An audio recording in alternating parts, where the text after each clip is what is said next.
Bonjour, dans la capsule vidéo aujourd'hui, on va parler du paludisme, maladie infectieuse mieux connue sous le nom de la malaria, fièvre des marais ou marsh fever. Donc, dans cette présente capsule, vous allez apprendre l'essentiel de ce que l'on devrait savoir sur cette infection, à savoir le protozoaire qui la cause, le vecteur, donc l'insecte qui la transmet, la distribution géographique, la prévention, le diagnostic, les traitements. Donc, on va parler de tout ça. Je vais essayer de le simplifier le plus possible. Euh, donc, allons-y. Donc, pour débuter, la distribution géographique, comme vous pouvez le voir sur les différentes images qui sont présentées, il y a eu une évolution des pays où la malaria était endémique, ou du moins était présente. Donc, si on regarde dans l'image supérieure, donc au début du 20e siècle, donc au début des années 1900, les seuls endroits où il n'y avait pas de malaria, il y avait l'Islande, donc vous avez l'Islande ici, le Groenland, la Mongolie et en Amérique du Sud, il y avait l'Uruguay. Okay, donc c'était les seuls pays ou régions de pays, si on pense au Groenland, où il n'y avait pas de malaria. 90 années plus tard, on voit que clairement la situation s'est améliorée dans plusieurs pays. Donc, en Amérique du Nord, avec le Canada et les États-Unis, c'était encore présent au Mexique.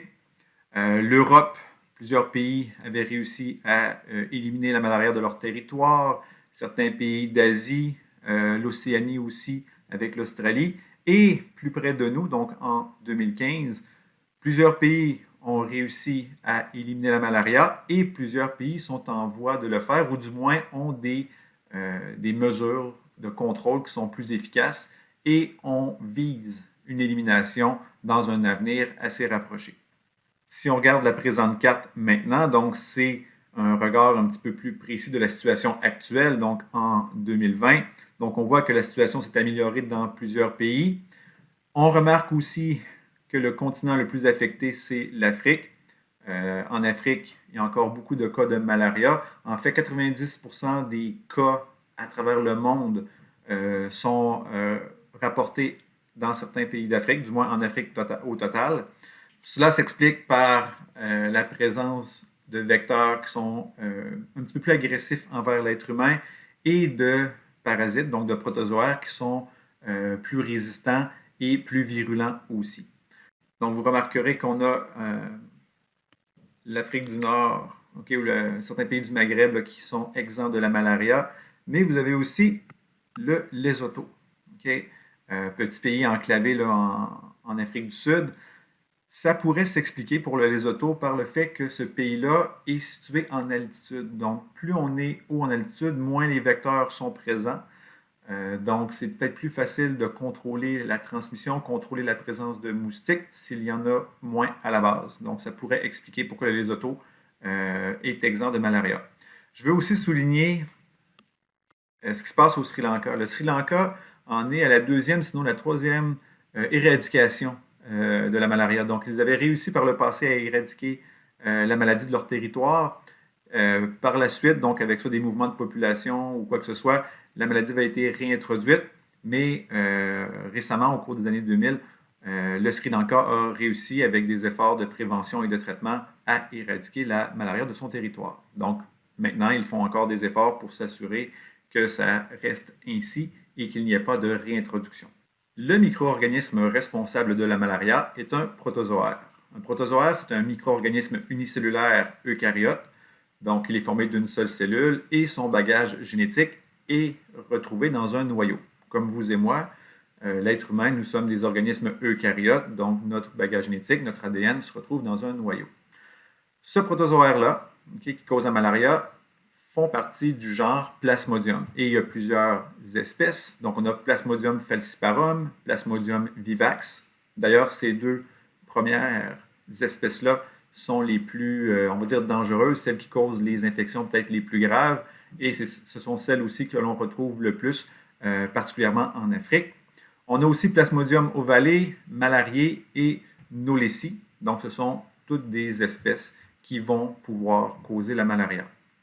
Le protozoaire de la malaria fait partie de l'embranchement des apicomplexes et ce protozoaire, il a la particularité d'avoir plusieurs stades de développement autant chez le moustique que chez l'humain. Donc, cette caractéristique-là fait en sorte qu'il est très difficile à éliminer par notre système immunitaire et il est aussi plus difficile à traiter, soit par des médicaments ou des vaccins. Donc, on voit sur l'image les différents stades de développement, le cycle de vie. Je vais y revenir sur le cycle de vie, mais c'est quand même un micro-organisme qui a la particularité d'avoir un cycle de vie très complexe. Okay? Le simple fait qu'ils doivent passer par 2 êtres vivants pour compléter son cycle de vie, donc chez le moustique ou l'anophèle, et chez l'être humain. Donc déjà ça augmente la complexité de la chose.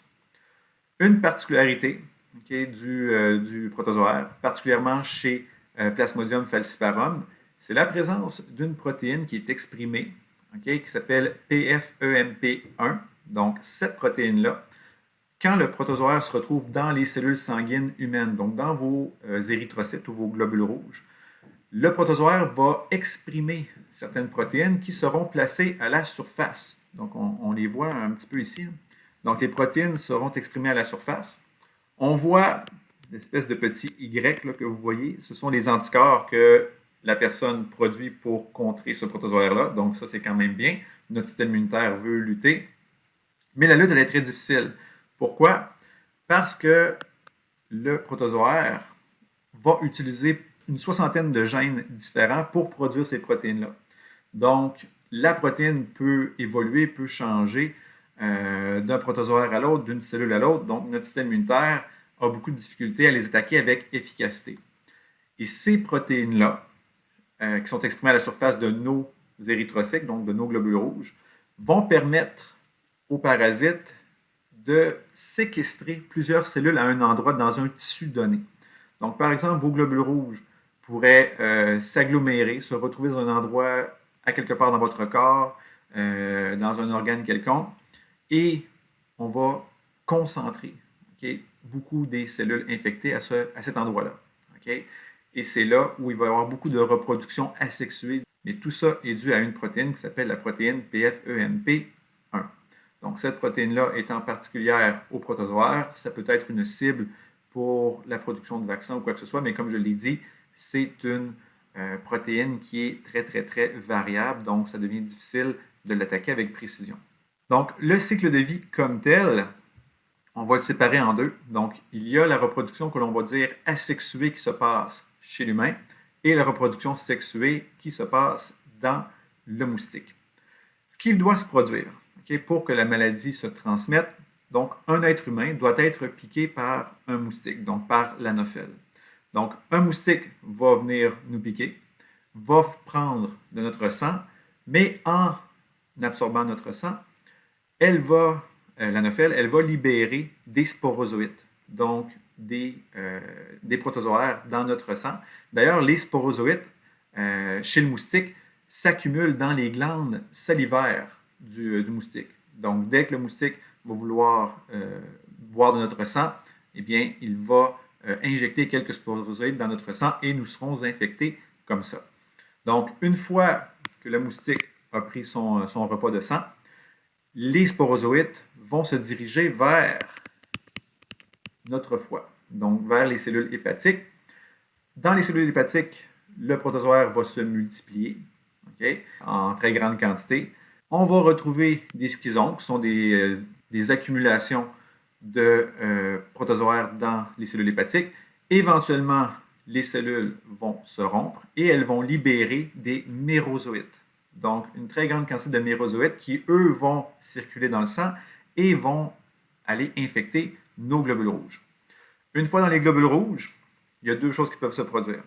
On peut avoir le développement de trophozoïtes qui vont mener à la production d'une grande quantité, encore une fois, de mérozoïtes qui vont aller infecter d'autres globules rouges.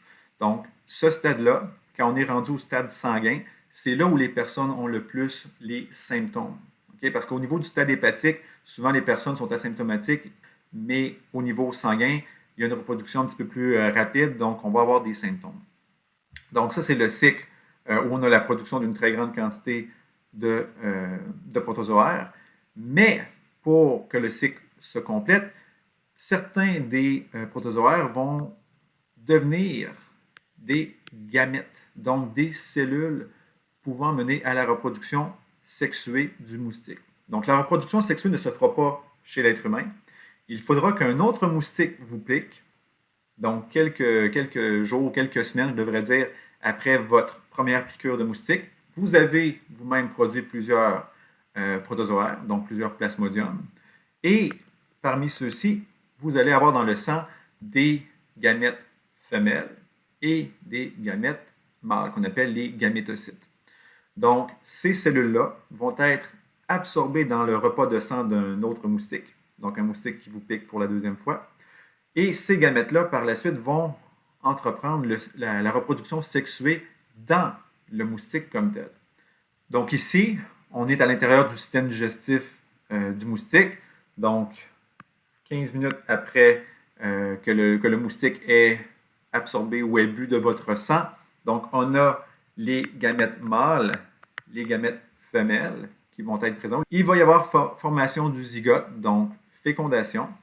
Ce zygote-là, quelques heures après le repas de sang, va migrer à travers l'épithélium du tube digestif du moustique et va développer en premier lieu des zookinètes et ensuite les oocystes, oocystes dans lesquels se formeront les sporozoïdes qui éventuellement vont migrer vers les glandes salivaires du moustique.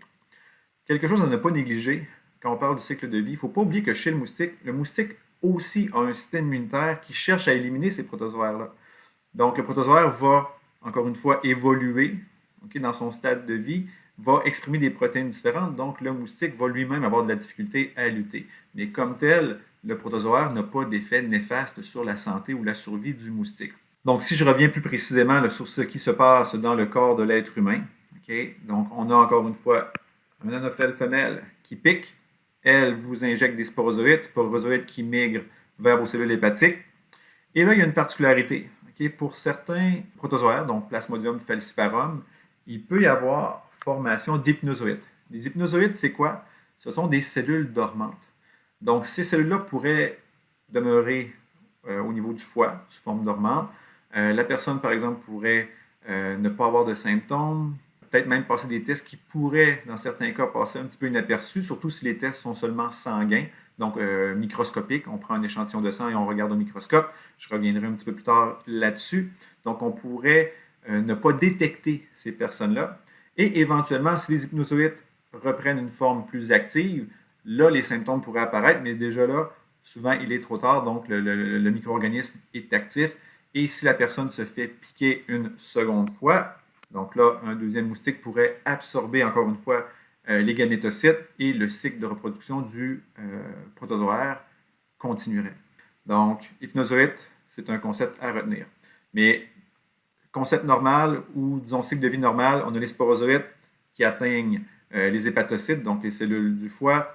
Il y a un schizonte qui se forme. Éventuellement, le schizonte est rompu, se brise. Libération de mérozoïtes qui, eux, vont aller infecter les globules rouges ou les érythrocytes.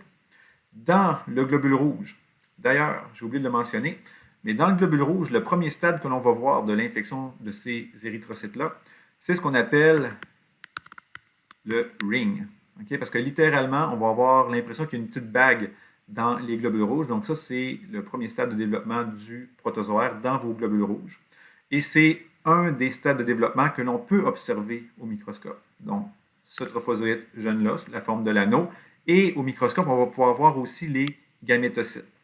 Les autres stades de développement, on ne les verra pas, à moins de faire une biopsie au niveau du foie ou de certains autres organes, parce que, comme je l'ai mentionné précédemment, lorsque les globules rouges sont infectés et atteignent des stades de développement plus tardifs, les globules rouges vont être séquestrés, vont aller s'attacher dans certains tissus, donc ils ne seront plus en circulation nécessairement dans le sang. Mais ce qu'on voit dans le sang quand on fait un test sanguin et que l'on voit ou détecte la présence de protozoaires, c'est ce stade-ci et le stade des gamétocytes. Le vecteur, le responsable de la transmission de personne à personne, parce que ce protozoaire-là, Plasmodium, ne peut pas être transmis simplement par la toux, comme le seraient certains virus respiratoires. Donc, ça prend vraiment un intermédiaire, et dans ce cas-ci, c'est un vecteur qui s'appelle l'anophèle femelle. Et pourquoi la femelle? Ce n'est pas une question de sexisme, c'est que seulement les moustiques femelles piquent, donc absorbent notre sang, pour permettre le développement des œufs qu'elles devront pondre éventuellement. Donc, elles ont besoin de cette source d'énergie-là, de nos globules rouges, de tous les éléments nutritifs qu'on va leur procurer pour développer leurs œufs. Les mâles, eux, vont servir simplement à la reproduction, vont transférer leur sperme à la femelle boit le sang, il y a fécondation dans le moustique femelle, on utilise le sang pour développer les œufs et ensuite le moustique femelle pond ses œufs. D'ailleurs, le moustique comme tel, sa durée de vie moyenne, c'est environ 1 mois. Donc, pour qu'il y ait, disons, transmission moustique-humain, humain-moustique, le moustique doit piquer au moins 2 fois. Okay? Donc, une première fois où il va s'infecter lui-même, donc absorber du sang d'une personne infectée. Il va y avoir reproduction sexuée du protozoaire dans le moustique et le moustique doit nous repiquer une seconde fois pour le transmettre à une autre personne. D'accord? Donc, pour ça, okay, ce qu'il faut comprendre, c'est que le moustique, ça lui prend à peu près une dizaine de jours okay, pour piquer et produire ses œufs. Donc, il a le temps environ de piquer 2 fois l'être humain avant de mourir. Et ça, c'est particulier parce que si, par exemple, demain matin, les 8 milliards d'êtres humains sur Terre recevaient des traitements contre la malaria pendant, on va dire, 3 mois, eh bien, on pourrait éliminer la malaria tout simplement comme ça parce que le moustique, même s'il nous piquait, le protozoaire, dans le fond, soit mourrait avec le moustique ou mourrait par les traitements que nous recevons. Mais la faisabilité de la chose, de donner des médicaments à 8 milliards de personnes de façon simultanée pendant 3 mois, c'est pratiquement impossible. Mais bon, revenons au vecteur. Donc, l'anophèle femelle, il y a plusieurs, encore une fois, espèces. Anopheles gambiae, arabiensis, pharothi, punctulatus. Ces vecteurs-là, ce qu'il faut comprendre, okay, il y a plusieurs espèces, sous-espèces. Le moustique, il faut savoir s'il est anthropophile ou zoophile. Parce que certains vecteurs, certains moustiques préfèrent piquer les animaux. Donc, dans ce cas-là, ce ne sont pas des moustiques qui seraient dangereux pour l'être humain. Par contre, un peu comme Anopheles gambiae, qui est peut-être, disons, le moustique qui attaque avec le plus d'agressivité l'être humain, particulièrement en Afrique, bien lui, c'est un moustique qui est très anthropophile. Donc, il va préférer piquer l'être humain pour se nourrir. Il va reconnaître notre odeur, etc. Donc, il va nous piquer. Donc, ça devient un vecteur que l'on pourrait cibler pour divers traitements, insecticides, larvicides, parce que c'est un des moustiques qui nous affecte le plus. Il faut comprendre aussi comment le vecteur fonctionne. Par exemple, à quelle heure il pique. Ça peut avoir l'air anodin, mais si on sait que certains moustiques préfèrent piquer la nuit, donc l'utilisation de filets protecteurs autour du lit vont aider les personnes. Par contre, si le moustique pique, par exemple, soit le jour ou juste à la tombée de la nuit, donc avant que les gens se couchent et soient protégés, donc il faut adapter nos comportements à ce moment-là pour nous éviter d'être piqués par le moustique. Donc, porter des vêtements plus longs, s'asperger la peau, par exemple, avec un répulsif à insectes, des choses comme ça. Donc, il faut trouver d'autres stratégies. Mais si le vecteur pique plus la nuit, bien à ce moment-là, des filets imprégnés de répulsifs ou d'insecticides vont avoir un effet très important sur la propagation de la maladie. Il faut aussi connaître où et quand pondent les moustiques. Donc, est-ce que les moustiques préfèrent pondre leurs œufs dans de l'eau douce, dans de l'eau salée, dans des mares d'eau stagnante, dans des rivières? Donc, il faut connaître un petit peu l'écologie du vecteur pour être plus en mesure de cibler les actions qui vont nous permettre de l'éliminer. Puis, bien, l'environnement. Okay, c'est bien beau parler du protozoaire, parler du vecteur, mais l'environnement a un rôle à jouer. Okay, par exemple, au niveau de on va dire, l'environnement naturel, l'écosystème, donc la température, l'humidité, le taux de précipitation sont des facteurs qui vont influencer la reproduction du moustique. Donc, par exemple, dans certains pays où il y a des saisons des pluies, l'augmentation des cas de malaria se fait souvent juste après cette période-là. Donc, il y a plein d'eau dans l'environnement, il y a plein de mares qui se sont créées, de ruisseaux, etc. Donc, le moustique n'a plus d'endroit pour pondre ses œufs. Donc, souvent, on va voir une recrudescence des cas après la période des pluies. La qualité du sol, est-ce que l'eau est absorbée ou elle reste en surface? L'altitude, par exemple, moi j'ai eu la chance d'aller au Pérou. C'est un pays où on peut retrouver le vecteur, donc on peut avoir des chances, dans le fond, d'attraper la malaria. Mais dépendamment de l'endroit au Pérou où vous allez, vous pourriez ou non avoir besoin de prendre des médicaments pour prévenir l'infection. Si vous allez au nord du pays, dans la région amazonienne, bien là, les chances sont beaucoup plus élevées. Tandis que si vous allez dans les régions montagneuses, comme par exemple à Cusco, qui est à plus de 3000 mètres d'altitude, il n'y a juste pas de moustiques à cette altitude-là. Donc, les chances d'être infecté par la malaria sont nulles. Donc, ça peut varier d'un endroit à l'autre au sein du même pays. Le type de végétation peut avoir un rôle à jouer aussi. Il y a certains moustiques là, qui vont pondre spécifiquement dans les rizières, les endroits où on cultive le riz. L'hydrographie, de toute évidence, les prédateurs du moustique ou de ses larves, les désastres naturels. Donc, si une région est dévastée par un ouragan ou quoi que ce soit, les gens n'ont plus accès à des moyens de protection, il y a de l'eau stagnante partout, donc tout ça peut augmenter le nombre de cas. Puis il y a aussi l'effet de l'humain sur l'environnement. Okay? Quelle utilisation on va faire des terres? Est-ce qu'on en fait des terres agricoles? Est-ce qu'on va, par exemple, faire de la déforestation pour construire nos maisons, se chauffer, etc.? Quel type d'habitation? Okay? Si les personnes habitent dans des maisons un petit peu plus, on va dire, rudimentaires, mais à ce moment-là, peut-être que le moustique a plus facilement accès à l'intérieur de la maison. Okay? S'il n'y a pas de fenêtre ou si c'est endommagé, si les murs ne sont pas nécessairement parfaitement étanches, quoi que ce soit, donc le moustique va profiter de ces opportunités-là pour rentrer dans la maison et aller piquer les gens. L'urbanisation, les infrastructures,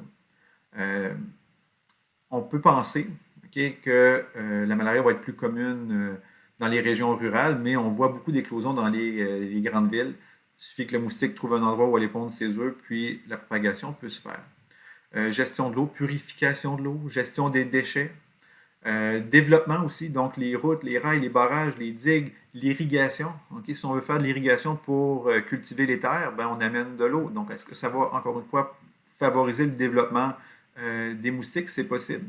Les mines, tout ça. Donc, il y a plein d'activités humaines qui peuvent ou bien limiter le développement du moustique, parce que si on assèche, par exemple, des milieux humides pour faire des habitations ou quoi que ce soit, donc en asséchant les terres, il y a moins d'endroits pour le moustique où il peut se reproduire. Donc, ça peut être positif en ce sens-là. Mais parfois, nos activités peuvent mener à une augmentation du nombre de cas. Parmi celles-là, une chose qu'on voit beaucoup dans certains pays, c'est les déplacements des populations. Il y a des populations qui, par exemple, au gré des saisons, vont se déplacer d'un endroit à l'autre au sein d'un même pays pour trouver du travail, pour changer le milieu de vie, etc. Donc ça peut être, parfois, le déplacement des populations, ça peut être positif en ce sens où, par exemple, si des populations vivent près d'un endroit où il y a beaucoup d'eau stagnante et tout ça, et on déplace les populations dans un endroit où les marais ont été asséchés, mais ça peut être positif, on va voir une diminution des cas. Par contre, et je vais vous montrer un petit article à ce sujet-là, parfois l'impact peut être négatif. Okay? Si des personnes se déplacent, par exemple, d'un endroit où la malaria est très, très présente, donc un lieu où la maladie est endémique, se déplacent vers un endroit où il y en a moins, mais que les moustiques sont toujours présents. Donc là, les personnes elles-mêmes infectées vont se déplacer vers un endroit où il y a moins d'infection, mais là, les moustiques vont piquer ces personnes-là et par la suite pourront piquer des personnes qui étaient saines. Donc, l'article que je vous montre, c'est sur le site du CDC, Center for Disease Control and Prevention, un site américain.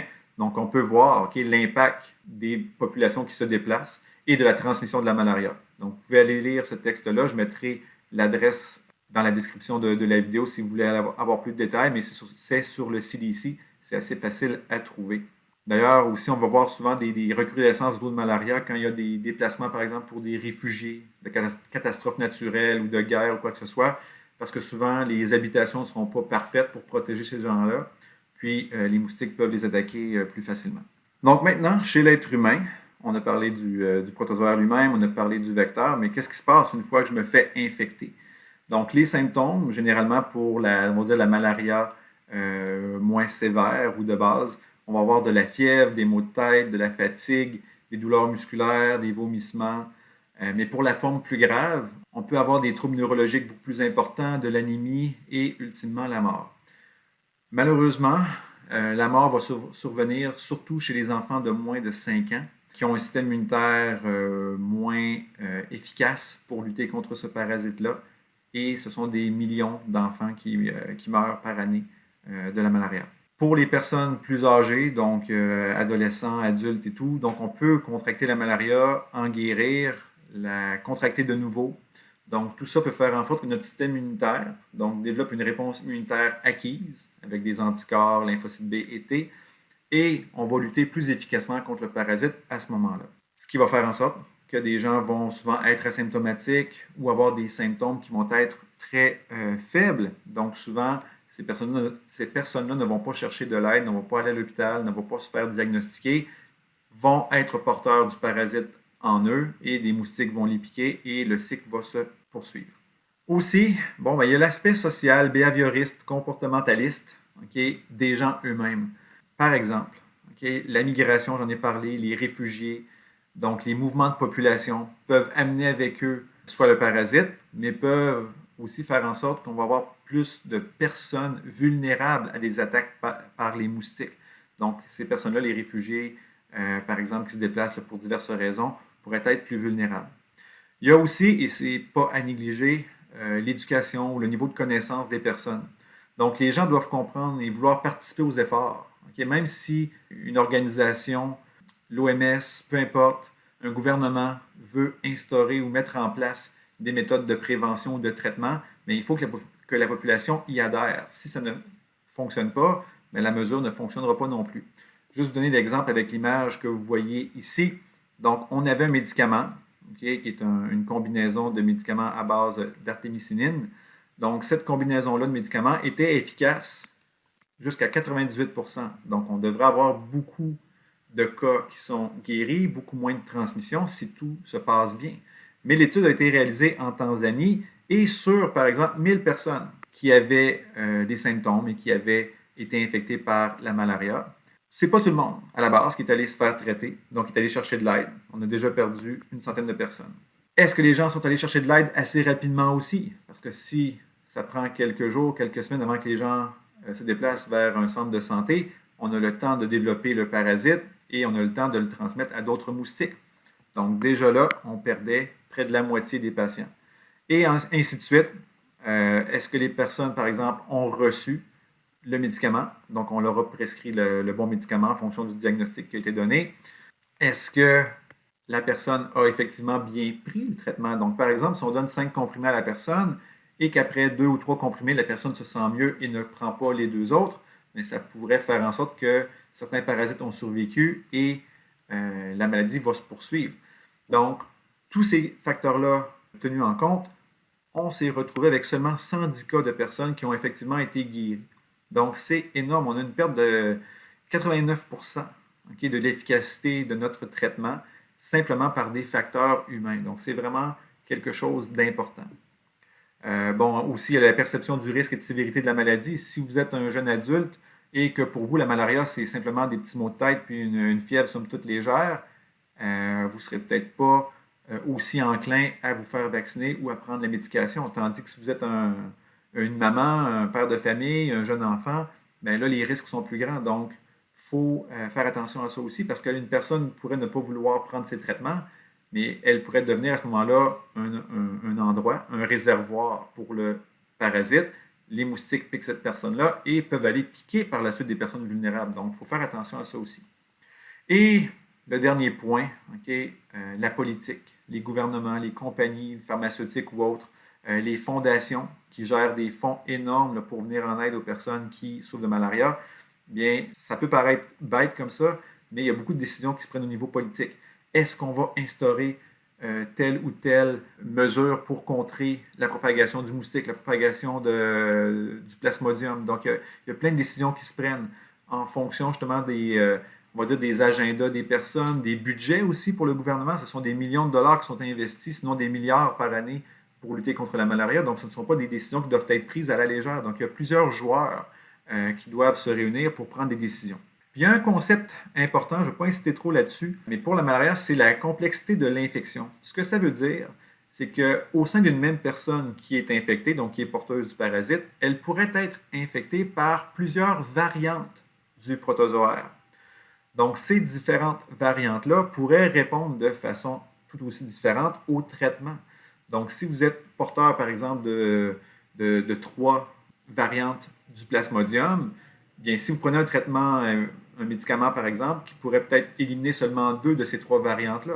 Puis comment on peut obtenir plusieurs variantes? Bien, ça peut être une co-transmission. Donc, un moustique pourrait lui-même être porteur de 2 ou plusieurs variantes du protozoaire. Donc, quand il vous pique, il vous en injecte plusieurs. Ou vous pourriez avoir la malchance d'être piqué par 2, 3 moustiques qui, eux, vont vous injecter une variante. Donc, vous pouvez être porteur de plusieurs variantes comme ça. Mais ce qui est intéressant, quand on fait des études pour l'éradication ou l'élimination du protozoaire, on va regarder ce qu'on appelle un barcode là, ou un code barre moléculaire. Donc, on va aller chercher 24 petites régions dans le génome du plasmodium et on va comparer ces différentes régions-là. Donc, on va regarder ces petites séquences génétiques-là, puis on va regarder les différences qui s'y trouvent.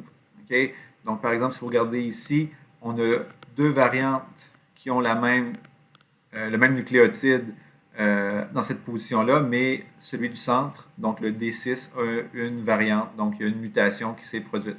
Donc, souvent, ce qu'on va voir, dans des endroits où il y a un haut taux de transmission, la valeur COI, donc Complexity of Infection, va être plus élevée. Tandis que les endroits où le taux de transmission est plus faible, où on s'approche d'une élimination et ultimement d'une éradication, souvent cette valeur-là va être moindre. Donc, plus la valeur est moindre, ça signifie qu'on a peut-être juste une variante du protozoaire qui circule. Donc, ce sont souvent des clones du même protozoaire, donc qui se reproduisent. Et à ce moment-là, l'utilisation d'un médicament précis pourrait être suffisant pour éliminer cette souche-là. Comment on peut diagnostiquer maintenant? Il y a plusieurs façons et les façons vont varier en rapidité, en efficacité, en sensibilité et en coût aussi. Donc, la microscopie, ce qu'on va faire tout simplement, c'est prendre un échantillon de sang, faire un frottis sanguin et regarder si on voit la présence, par exemple, d'anneaux dans les globules rouges. Donc, on en voit partout ici. Ou on peut voir aussi un autre stade sanguin de l'infection, ce sont les gamétocytes. Donc, si on voit une ou plusieurs de ces structures-là, c'est un diagnostic positif à coup sûr. Par contre, il y a des personnes qui pourraient être infectées avec des versions plus hypnozoïdes, donc le stade, on va dire, hépatique, moins présent dans le sang, donc la sensibilité de la microscopie peut être moindre. Ça va être efficace quand on a un stade sanguin important, donc quand on a les symptômes, c'est à ce moment-là que vous avez le stade sanguin, là on peut le détecter. Donc on peut aussi avoir des tests de détection rapide. En anglais, l'abréviation c'est Rapid RDT, le Rapid Detection Test. Donc, avec un échantillon sanguin, on va détecter la présence d'antigènes du protozoaire avec ces petits tests-là. Donc, vous avez la bande qui est ici. À la base, la bande, elle est incolore. Quand on fait migrer l'échantillon sanguin du patient, il y a des anticorps, donc des protéines qui vont être placées sur les bandelettes comme ça. Et si l'antigène, ça c'est l'anticorps, et si l'antigène est présent, il va être capté par l'anticorps, donc ça serait par exemple des protéines du plasmodium, et le tout va former un précipité qui va donner une bande de couleur comme celle-là, donc ça va être un diagnostic positif pour certaines espèces de plasmodium. Donc ici, on a un autre exemple de test de détection rapide. Donc dans le puits qui est là, on va mettre une solution tampon. Ici, on va mettre l'échantillon sanguin du patient. Le tampon va capter l'échantillon sanguin et le tout va migrer sur la bandette qui est là. Et encore une fois, par la présence d'anticorps spécifiques à certains antigènes, on va avoir l'apparition de certaines bandes. Et en fonction du pattern, excusez-moi l'anglicisme, des bandes, ça va nous dire quelle espèce de plasmodium on a détecté. Donc, les tests de détection rapide, comme le nom l'indique, ils sont rapides, donc on a un résultat en quelques minutes. Souvent, ils sont très faciles d'utilisation aussi, mais leur sensibilité peut ne pas être si grande que ça. L'autre type de test, dans ce cas-ci, le QRT-PCR ou le qPCR, donc ce sont des techniques d'amplification de l'ADN, donc on va essayer de détecter la présence du génome du protozoaire dans le sang du patient. Ces techniques-là sont beaucoup plus sensibles. Donc, on va pouvoir détecter des quantités vraiment infimes du protozoaire. Donc, vont être plus précis, plus sensibles, mais souvent vont être beaucoup plus coûteux. Ça va demander un personnel qui est formé. Un test de détection rapide, souvent, n'importe qui ou presque peut le faire avec un minimum de formation ou de connaissances, mais le qPCR, ça demande des connaissances un petit peu plus techniques. et ça demande de l'équipement plus dispendieux, d'une technologie plus avancée. Donc, c'est peut-être pas à la portée de tout le monde ou de toutes les bourses. Ces tests-là, dans le fond, on voit un peu le type de résultat qui est ici. Donc, l'amplification de l'ADN se fait en temps réel et on voit le résultat apparaître sur l'ordinateur. Donc, quand l'amplification se fait, on va avoir une courbe et éventuellement, quand l'ADN est détecté, à chaque fois que l'ADN est multiplié, donc amplifié, on va voir une courbe comme celle-là. Donc, on peut, avec précision, savoir s'il y a présence d'un ou plusieurs protozoaires chez le patient. Donc, les traitements maintenant, il en existe plusieurs.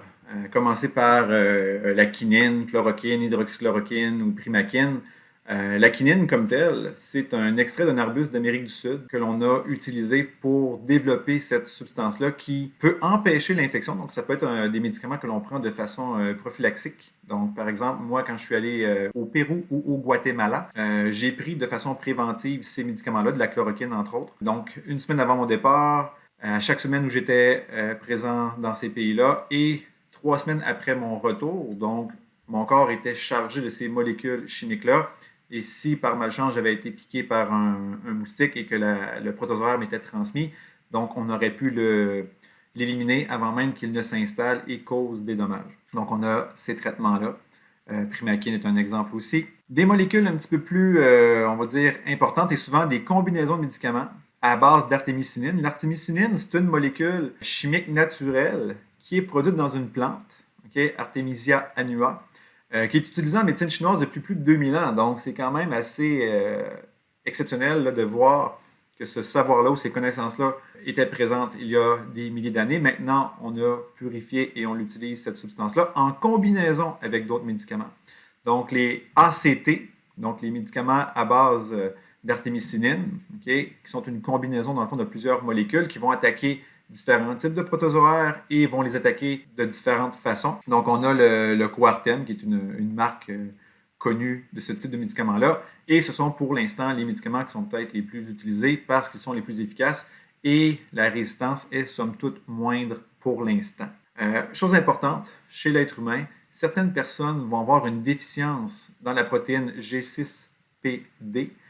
Cette protéine-là, si vous ne l'avez pas, vous pourriez avoir de la difficulté à métaboliser ces médicaments-là et ça pourrait entraîner des problèmes graves, indésirables chez les personnes. Donc, idéalement, il faudrait savoir si vous avez une déficience en ces protéines-là. La prévention maintenant, donc, on a les moustiquaires imprégnés d'insecticides, on peut les appeler les filets aussi. Donc, les LLIN ou Long Lasting Insecticide Treated Nets, qui sont des moustiquaires qui sont imbibés ou imprégné d'une substance insecticide.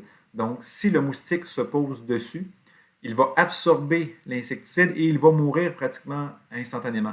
Donc, souvent, les personnes là, qui dorment sous ces filets-là, sous ces moustiquaires-là, quand elles se lèvent le matin, il peut y avoir plein de moustiques morts tout autour de leur lit parce que l'insecte meurt. La substance que l'on va utiliser pour imprégner les moustiquaires, c'est les pyréthroïdes, parce qu'il y a plusieurs substances qui peuvent tuer les moustiques, mais il ne faut pas qu'il y ait d'effets secondaires néfastes pour les personnes qui dorment en dessous de ces moustiquaires-là. Donc, les pyréthroïdes sont une de ces substances-là. On peut aussi prévenir l'infection avec la pulvérisation résiduelle intérieure. Ça, c'est particulier. Il faut comprendre, dans le fond, comment le moustique se comporte. Si le moustique, donc, vous pique, souvent la nuit, donc va vous piquer, et après un repas de sang, va aller se poser sur un endroit pas très loin. Pourquoi? Parce que le vol probablement est moins efficace et le moustique veut utiliser l'énergie qu'il vient d'absorber avec votre sang pour développer ses œufs. Donc, il va aller se poser sur des surfaces pas très loin, donc les murs de la maison. Ce que l'on fait, ou ce qu'on a réalisé, c'est qu'en vaporisant certains insecticides sur les murs des maisons, les moustiques vont s'y déposer et absorbent cette substance-là et vont en mourir. Donc, ça, c'est une substance qui fonctionne bien, surtout pour les moustiques qui piquent la nuit et qui piquent à l'intérieur. Si vous avez des moustiques qui préfèrent piquer dans les champs où les gens travaillent, par exemple, la pulvérisation intérieure ne serait pas efficace. Mais pour certaines espèces de moustiques qui piquent la nuit et à l'intérieur, ça peut devenir intéressant. On a aussi les larvicides qui vont être épandus dans les endroits où le moustique se reproduit, dans les eaux stagnantes, dans les marais ou peu importe. Donc, ces substances-là peuvent être chimiques, donc des produits qui vont aller attaquer la larve de façon chimique, mais ça peut aussi être biologique. Donc, il y a certaines bactéries, en fait certaines espèces de bacillus. Donc, ils produisent des endospores. Ces structures-là, les endospores, c'est comme une forme dormante de la bactérie. Donc, si on les envoie, par exemple, dans l'eau, ces endospores-là, les endospores peuvent être captés, ou les bactéries elles-mêmes pourraient être captées par les larves, et les bactéries, lorsqu'elles s'y développent, vont tuer les larves. Donc, ça, c'est un moyen moins néfaste, on va le dire comme ça, pour l'environnement. C'est une méthode biologique. On a aussi certains vaccins qui peuvent être utilisés pour prévenir la malaria. Je vais revenir sur les vaccins dans quelques instants. Il y a le facteur humain, encore une fois. Donc, si on veut faire de la bonne prévention, donc il faut informer les gens, peut-être modifier leurs habitudes. Il faut rejoindre les communautés aussi. Il faut du personnel dans les hôpitaux qui est bien formé, personnel compétent. Et ah oui, encore une fois, vous reconnaissez le style d'image, mais pour qu'une méthode soit efficace, bien, il y a plusieurs facteurs. Par exemple, si il y a juste 90% des personnes infectées qui se présentent, on a déjà perdu 10%. Est-ce que le personnel médical est bien formé? Si, par exemple, on administre mal les médicaments ou on ne donne pas les bonnes doses ou quoi que ce soit, ça va avoir un effet négatif aussi. S'assurer que les personnes prennent leurs médicaments, les prennent de la bonne façon, au bon moment. Donc, il y a plein de facteurs humains, encore une fois, qui ont expliqué ce problème-là. Puis, une autre technique de prévention, là, on fait intervenir un petit peu plus les scientifiques en laboratoire, c'est la modification des moustiques eux-mêmes. Donc, on a déjà fait, par exemple, l'irradiation des moustiques pour les rendre stériles. Donc, on reproduit les moustiques en grande quantité en laboratoire, mais on les irradie pour qu'ils soient stériles. Et ensuite, on les relâche dans l'environnement. Donc, ce qu'on espère, c'est que ces moustiques-là, par exemple, les femelles vont s'accoupler avec des mâles, mais comme elles sont stériles, cette fécondation-là va être perdue. Donc, éventuellement, on devrait avoir une quantité de moustiques qui diminue. Une autre technique qui peut être un petit peu plus controversée, celle-là, c'est l'utilisation de moustiques génétiquement modifiés. Donc, en laboratoire, on modifie l'ADN des moustiques et on peut modifier cet ADN-là avec disons, des objectifs différents. Un premier objectif, ça pourrait être de modifier des protéines utilisées par le protozoaire quand il infecte le moustique. Donc, quand il se retrouve dans son tube digestif, donc souvent le protozoaire va vouloir s'attacher à certaines protéines pour passer du tube digestif à l'hémolymphe et de l'hémolymphe, par exemple, aux glandes salivaires. Donc, si on modifie les protéines sur lesquelles le protozoaire s'attache, bien à ce moment-là, on pourrait limiter les chances que le protozoaire se développe complètement et atteigne les glandes salivaires. Donc, on pourrait limiter ces chances-là. On pourrait aussi modifier génétiquement les moustiques pour que le chromosome X, donc le chromosome sexuel féminin, soit détruit. Donc, on peut s'arranger pour que ces chromosomes-là soient complètement détruits, ce qui ferait en sorte que les populations deviendraient petit à petit, composé seulement de mâles, et après quelques semaines, quelques mois, ben, cette espèce-là pourrait tout simplement disparaître. Donc là, il y a des craintes par rapport à ça. Je vous montre un lien vers un article. Donc, c'est un article du journal Le Monde là, qui date de 2016. Je mettrai le lien sous la vidéo, mais vous pourrez aller lire le tout. Donc, il y a des choses qui sont très positives par rapport à ça. Donc, on pourrait voir une diminution de la transmission de la malaria, c'est très bien. Mais il y a des gens qui se demandent si ça ne va pas aller interférer avec l'écosystème naturel et peut-être entraîner des problèmes que l'on ne suspectait pas au départ. Donc, c'est une technique, disons, à surveiller. Puis, bon, j'ai parlé de prévention avec des médicaments, de traitement et tout, mais le problème avec des protozoaires, puis c'est vrai avec des bactéries aussi, les protozoaires Plasmodium, les moustiques aussi, Anopheles, vont développer des résistances. Donc, on voit, par exemple, dans l'image que vous voyez ici, l'évolution dans le temps d'une résistance à la chloroquine. Donc, dès 1957, en Asie du Sud-Est, on voyait déjà de la résistance à la chloroquine. Donc, cette résistance-là s'est propagée un petit peu partout, là, en Afrique, en Amérique centrale, plus en Amérique du Sud, ce que l'on voit sur l'image du moins. Donc, on commence à avoir moins d'efficacité avec la chloroquine. Donc, c'est pour ça qu'il faut toujours trouver de nouveaux médicaments. Même chose ici. Donc, encore une fois, la résistance de Plasmodium falciparum face à diverses drogues ou médicaments.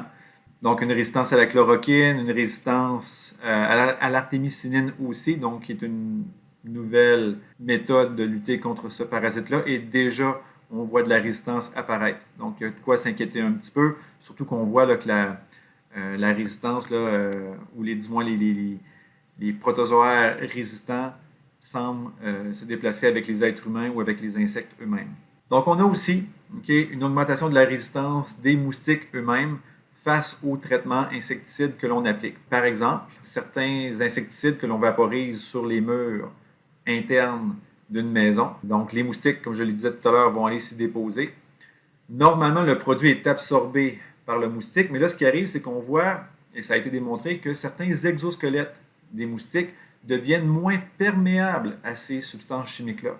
Donc, le moustique, à ce moment-là, devient résistant et ne sera pas tué par les produits que l'on a vaporisés partout dans la maison. Aussi, on a vu des changements, on va dire, comportementaux des moustiques. Donc, des moustiques, par exemple, qui avaient habitude de piquer pendant la nuit, maintenant ont adapté leur cycle de vie et vont piquer plus tôt dans la journée. Donc, vont, par exemple, soit piquer à l'extérieur ou avant que les personnes soient couchées sous leur moustiquaire. Donc, tout ça fait en sorte que le moustique évite maintenant les insecticides. Il n'est pas nécessairement peut-être plus résistant, mais il l'évite. Donc, il y a des changements qui font en sorte que ces mécanismes-là, soit les moustiquaires ou soit la vaporisation de produits chimiques sur les murs, sont moins efficaces. Donc, pour les vaccins maintenant, il y a 3 façons d'attaquer la malaria comme telle.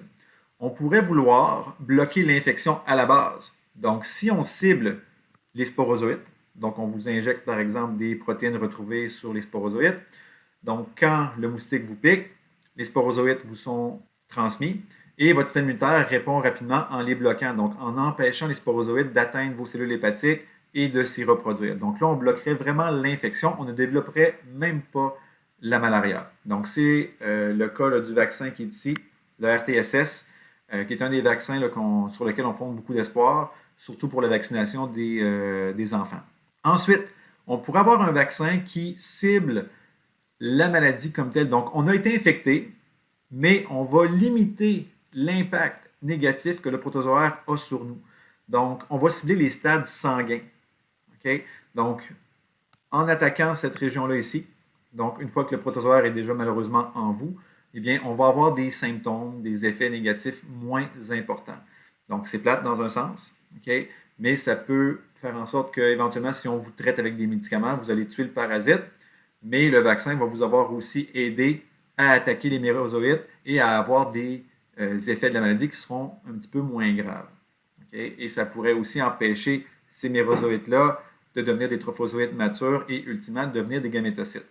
Justement, ça c'est la 3e façon ou le 3e type de vaccin, c'est de bloquer la transmission. Donc, si on veut bloquer la transmission, ce qu'on peut faire, c'est avoir des vaccins qui vont attaquer les gamétocytes. Donc, en attaquant les gamétocytes, on attaque les cellules qui, ultimement, feront la reproduction sexuée dans le moustique. On peut aussi avoir, ça c'est particulier, des vaccins qui vont faire en sorte qu'on vous injecte, par exemple, soit des protéines d'ookinète ou d'oocyste. Donc, ça, ce sont des stades de développement retrouvés chez le moustique, pas chez vous. Mais là, vous allez produire des anticorps qui vont reconnaître ces structures-là.